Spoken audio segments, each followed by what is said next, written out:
Hey everyone, in this video I will show you how to fix the problem of video thumbnails not showing up on Windows. If your files only show generic icons instead of preview images, don't worry, I have got a few solutions for you. First, let's check the basic settings. Open any folder and go to the top bar, click on View, and make sure Extra Large Icons or Large Icons is selected.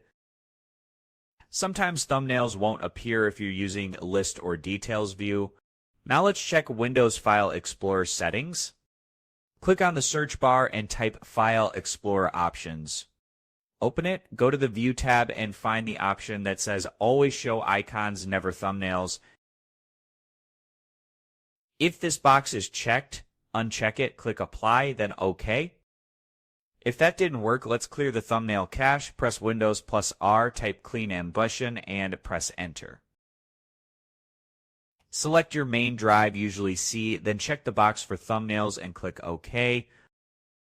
This will delete corrupted thumbnail data and force Windows to regenerate new ones. Still not working, let's restart Windows Explorer. Press Ctrl plus Shift plus SX to open Task Manager. Find Windows Explorer, right-click it, and choose Restart. Your screen may flicker for a second, but this refreshes the system and can restore missing thumbnails. Next, let's make sure your system has the right codecs. Some video formats require additional codecs to generate thumbnails. Download and install the KLiteCodec pack from its official website. Choose the standard or full version during installation.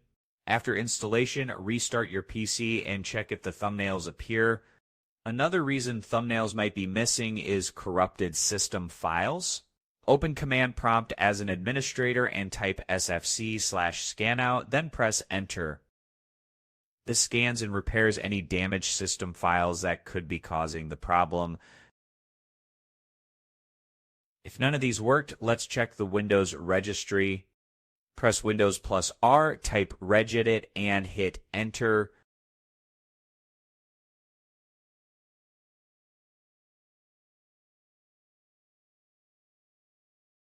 Head to HKE_user software, Microsoft Windows current version, Explored Advanced. Look for a value called IconsOnly. If it's set to 1, double-click it and change it to 0, then restart your PC. In rare cases, video thumbnails won't show due to a system bug. Make sure Windows is up to date by going to Settings, Windows Update, then click Check for Updates. Install any available updates and restart your PC. That's it. One of these methods should have fixed your missing thumbnails issue. If this video helped you, don't forget to like and subscribe for more tech tips. Let me know in the comments which method worked for you. Thanks for watching, and I will see you in the next one.